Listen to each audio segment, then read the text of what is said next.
I got it. I was surprised at how beautiful. I got Gene. Of course, on TV, movies, they look so mean. It was majestic. He's a great champion. Okay. No wonder. We've got a son in there, too. 4 months old. Just 3 Dobermans. There's a lot of evidence of dogs around. We're sitting in the one area that has. If you see a fast jump. Yes. It's rolling. Okay. Okay. First question I want to go with is. You don't have to tell me what your question is. Okay. When you're ready. Anytime you're ready. Okay. Anytime I'm ready. Why did you decide to take the role on Star Trek? We talked to Gene Roddenberry yesterday, and he said that at the time science fiction was not in, and some actors were reticent about it. Are you talking about the series? Yes. Mm-hmm. Mm-hmm. Why did I take the series role? Well, the story is, I was in New York doing something so many years ago. I only vaguely remember what it was, and Gene called me. I think we had either met or spoken, or somehow we knew each other dimly. And he called me in New York and said that they had shot a pilot that had been turned down by the network, but the network, NBC, was interested in the concept, but wanted to recast it and rewrite it, do a whole new pilot. And would I entertain any interest in it? And so I came back to Hollywood from New York, came back from New York to Hollywood to have the picture that was made, this pilot that was made with Jeffrey Hunter, screened for me, and I saw the magic and the possibilities, and I thought I saw some of the problems. And I discussed it with Gene, what I thought might work better, and we all got together, and it was based on the potential I saw of Star Trek, and it wasn't just me, NBC had seen the potential as well, that I decided that would be a good thing to try. It sounds like from your answer that you had a great deal of creative freedom in creating the role. Captain Kirk was what you made Captain Kirk, rather than the director or the writer. No, on the contrary. The writer, first and foremost, gave me the material with which gave me the words to say. I certainly, as the years went by, contributed as best I could in other areas other than performing as well as I was capable of.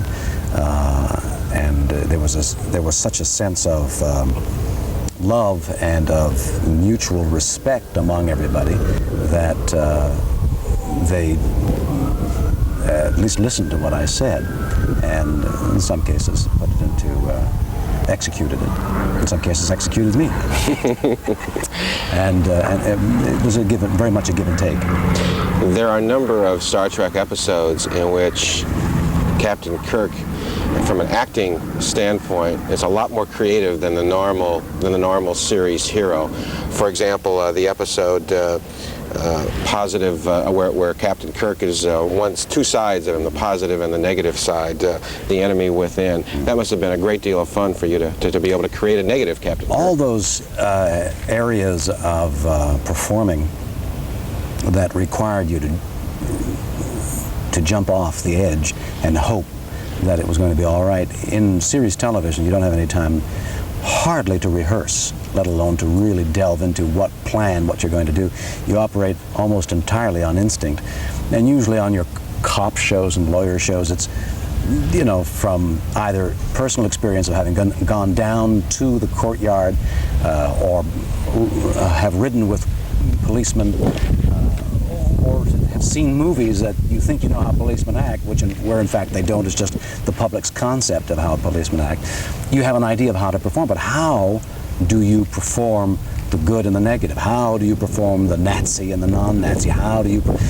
And keep a truth? How do you perform a woman inside your body? I mean, there's nothing to refer to. So an actor takes a terrible chance of being.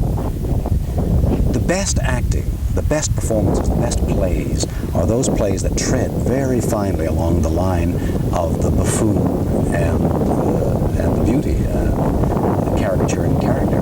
And you're treading a very narrow line where one misstep. And so if you have rehearsal, and if you're in front of an audience, which always tells you when you've misstepped, you can pull back in a play and refine that line. But on television, where there's no time at all, you're always hoping that you're doing the best possible. You're a formal trained McGill University Shakespearean actor. Are you a method actor? Well, that's a much maligned term. Method acting has become known for that type of actor who does bizarre things in preparing for an emotion. There was one guy I just recently worked with who would squat beside the camera and beat himself on the chest and take these deep breaths prior to going on camera. Then the director would yell for the cameras to turn, and everybody would get ready. But invariably, as you know perhaps better than I, something technically goes wrong. Everything, cameras are ready, cameras are all, it's sound, it's bad for sound, and you stop. Meanwhile, this guy is beating himself on the chest. And I tapped him on the shoulder one time after the third or fourth day, young guy. And I said, why don't you do your preparation after the cameras are rolling when you know everything is right? He said, God, I never thought of that. So it's a much maligned, everybody has a method with which to work themselves up for the instant when the camera is on and the film is rolling. And it doesn't really matter whether you, by experience, do it by taking a deep breath or mental or by just pressing an unknown button, or like this young guy beating himself on the head, made for a limited career, I guess. But that, you know, so a method is merely what the method is. Unfortunately, the capital M method is Stanislavski and Boleslavsky who working. So I have my own methods, but it's not what not what the kid was using. And you're not a masochist either. Right. Another aspect of Star Trek was comedy. The episode, for example, of the Trouble with Triples. You wouldn't think in a science fiction series that those kind of comedic shows would appear, but they did, and they turned out beautifully, obviously. Those Harry Mudd things I thought were funny too. He was a funny man, Roger Carmel. That must have been difficult from a series viewpoint. I mean, most of the time you're fighting the Romulans, and you're into, and it's the shows you mentioned before, trying to develop a very serious side, and then all of a sudden you get an episode with some comedy. No, not difficult. People have commented from time to time about the serious mean. Captain Kirk is always, wondering what's. Well, the situation was, who's going to attack me next? Who's my ship, my which monster, and how to deal with it. But put in a situation where the monster of the week, the problem of the week, is not overwhelmingly serious, or if it's overwhelming, it has its comedic aspects like real life, then the characters would have to, and naturally, deal with that subject in the light vein, which is what would happen from time to time. I relished them, actually. It wasn't difficult, it was easy. Shooting Star Trek in those days, for one thing, we understand from some of our research that you had a little problem with a men's room or a ladies' room that was nearby the set and had to interrupt. Little flushing, interrupting the voyage of the Enterprise. But the story about... Well, flush from time to time. The story about the wasps, I think it was in one of the very few episodes. Oh, the bees. The bees. Yeah, the bees in the that was the pilot, I think, where they had where one of the stages was so old that the animals of the stage that live in large warehouses, which is essentially what a soundstage is, got to think of it as theirs. It was their environment. The rats that would come out at night, and the birds would fly into those big doors, through those big doors, and roost in the lofts up there. And some bees had lived there for years. there were workmen who said there's no way you can get rid of them. This stage is known as the stage that has the bees on it. There's a stage at MGM that has the big pool on it, where Esther Williams used to do all her work. That's the water stage. Well, this was the B stage, and it was low-level hum, you know, that drove all the sound men wild. We'd go, sound would go mad. Well, there was this, nothing they could do. It was in the pilot. And they sprayed, and they put tents over the thing like they do for termites, and they would spray. We got them, you know, and they'd come in and set the cameras roll. You know, never got rid of the bees. They're probably still there, and good luck to them. Gene Roddenberry said when we spoke to him about Star Trek that the cast and the crew sort of had, because everybody was picking on the show. NBC wanted to cancel it after the first year, and they did, and they wanted to cancel it after the second year, and there was a tremendous fan mail, and they didn't. And so, kind of us against the world. Do you kind of recall some of that by the people who did Star Trek at the time? I suppose us against the world sounds so dramatic. I suppose we should stick to us against the world. Yes, Star Trek fun. It's a little more businesslike, I think, than that. Maybe Gene felt that, and that was, and as a result, we were picked up. I was blindly going on thinking, of course, this is marvelous. Why wouldn't it go on? You know? But I suppose there was an aspect of that in those days. It's kind of hard to recall. The typecasting routine. You are Captain Kirk, but yet you were never typecast as so many famous actors and actresses who had a major role in a TV series. Mm-hmm. Do you have any thoughts as to why that didn't happen to you? Well, I think because the part of Captain Kirk was so many and varied. You referred to it, some of the things before, that it was hard to categorize him other than that he was the captain of a naval vessel, in effect. He was, and a leading man, a guy who got the girl. Well, that's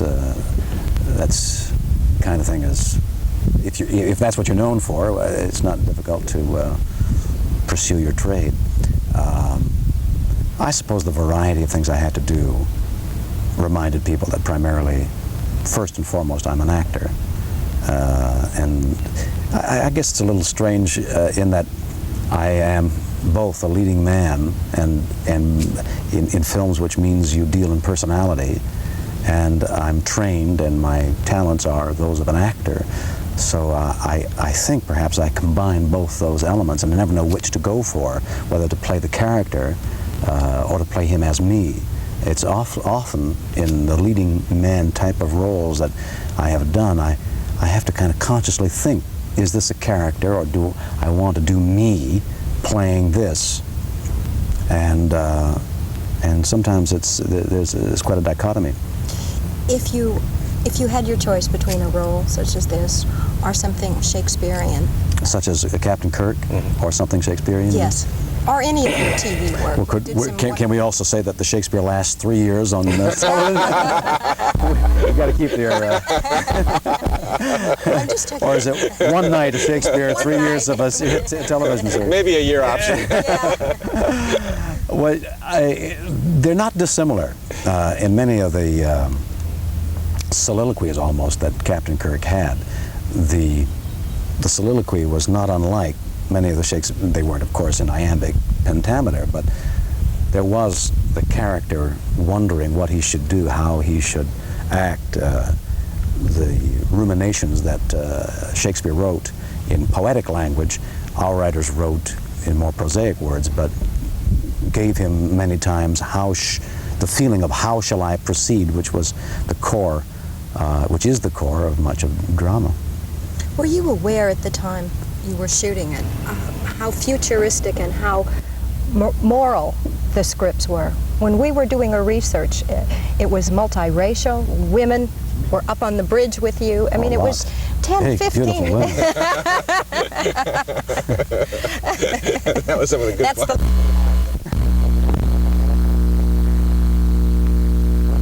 What was going on? Well, sure. Some of those scripts, some things to do with them. And we were very much aware of what we were doing, sure. The movie Star Trek, which was such a big smash just a year or two ago, was it difficult after those was a number of years, and there were a couple of false starts. At one time they talked about a monthly series or starting a new network with Star Trek as the leader, but then all of a sudden they finally put it together. What did it feel like when you finally got the whole cast and crew back to do the movie? Well, it was difficult. 10 years later, after you've done something and people still coming up to you on the street because of the reruns, like on your station, come up and say Captain Kirk, of which I've had nothing to do with for 10 years. You know, not only have I had nothing to do with, I wasn't being paid either. The rerun thing at that time, 10 years ago, was 5 reruns, and that's it. So not only was I not connected with it emotionally, I wasn't receiving any money as a result of being on television all over the place. So I was really even further removed from it. And then 10 years later they say, would you like to be in this big motion picture? And it did require some soul-searching, wondering whether if I did recreate this character, whether it would mean a resurgence of the Captain Kirk image, and obviously it would be so, and if so, what would happen? All those things went through my mind in about 5 seconds. Because essentially I couldn't allow Star Trek to go on without me. No. And so Captain Kirk is you, and you are Captain Kirk, and that is Star Trek. Well, you know, it's very kind of you to say that, because frequently when I'm interviewed, people say, I hear you say you're Captain Kirk, and I keep saying, yes, I am. I'm the actor who plays it. Who else is Captain Kirk? They misinterpret what I've said. Exactly. I have played Captain Kirk, and it would be somebody else playing another captain if somebody else played it, but it wouldn't be me, the Captain Kirk you know, playing it. It just, so I am, in effect, Captain Kirk. Not that I confuse myself with him. There's a new movie that is in the planning stage, we understand. Yes, presumably going to be in the shooting stage in early October. Oh, so it's pretty well set? Oh, pretty much, yes. Do you see yourself continuing either on a sporadic or every couple of years with a movie or something like that to keep Star Trek alive? Yeah, I do. I see that. I see a marvelous twilight career from it. I fade. What happens to old Star Trek? They don't fade away. The color, the Kodak color goes to black. It gradually pales into strawberry. So, maybe run for president. Right. This next script is so much fun.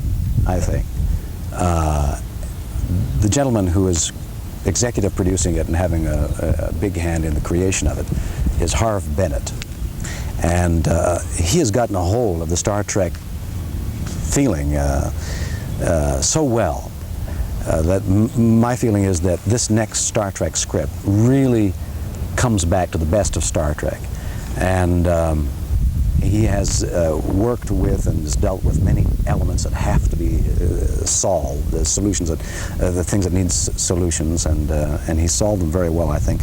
And I'm really looking forward to the final execution of the script after the writer's strike is over, and the filming of it. I think it'll be great fun, and I think that the audience that is watching this enormous number of hours of Star Trek will be delighted to see a couple more hours reappear next spring or summer.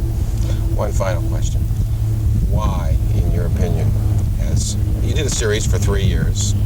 It was not a big hit in terms of ratings on NBC. It did have a very loyal following, which kept it on the air 3 full years. But then all of a sudden, really in the 70s, when the show hit into syndication, into reruns, it became really a national phenomenon, so that today, 13 years after you shot the last script, we can run 22 hours of episodes and know that we have most of Southern Arizona watching. Right. Why do I think it happened? Why do you think this happened? Well, I think actually it's a question that I should turn around to you as a station manager and programmer. You would know what your Audience demographics are, and people like yourself scheduled this show instead of 10 o'clock on a Friday, as we were on our last year, scheduled for 7, 8 o'clock, 9 o'clock maybe at the latest on a weekday evening, and the audience has picked up and found the show. So I think what had happened was that NBC, when it was on network, didn't know where to put the show, didn't know how to categorize the show, whether it was a children's show, whether it was an adult show. We do know the demographics at the time cut across all the demographic lines, that kids as well as adults were watching it. And so I think it was the scheduling when it was put into syndication that changed it around, because the universalities that we didn't know about either, and NBC didn't know about, that have attracted and have maintained its attraction through these years, those universals had to have been there in the first 3 years. They just weren't noticed. It wasn't sold, it wasn't packaged quite properly because the people didn't know what they had. Do you think the shot to the moon, which came at the end of your filming, do you think that helped create the Trekkie movement afterwards? No, I know that there was a symbiotic relationship between NASA and Star Trek. We had shot in the late 60s. Our ratings were good. And equally, when as our show became popular, NASA got more funding. I mean, NASA was very much aware that we were NASA of the future, you know. Did they give you any PR residuals? Oh, well, no, unfortunately not. Their budget has been cut since we've... Lowered your taxes or anything? No, none of those things, unfortunately. But I did get a pass to see the shuttle land, which I couldn't take advantage of, but that kind of thing remains. And I know that they are technical consultants for us, for the movie that was and the movie that will be. NASA comes along and helps us out. We thank you so much. You've been very kind to invite us to your home, and we certainly hope that someday that we'll be able to have you come down to Tucson and sit with us and watch those 20 episodes of Star Trek in a row. Sure. In the meantime, I'm going off to film a picture of the Deadly Encounter here on in the spring. The new Star Trek will be out in the spring as well. There's a potential series that I'm told is a backup series on ABC called, I don't know what they're going to call it. Right now it's called The Protectors, but I don't know what they'll be calling it, but a police series, which I think could be good, and a variety of other projects to come along, and I hope your audience will keep their eyes open for that as well. I think everyone has been watching you, William Shatner, since Playhouse 90. Since I was a kid. Since you were just a very young Little boy. tot. Those shows are classics today, which I hope some of those will someday be. I think PBS did a couple of them. How interesting. I know that I've grown up in front of your audience. I came onto the scene as quite a young man and gotten to be quite an old man in front of everyone. And I appreciate them still watching. Thank you very much. Thank you. Thank you.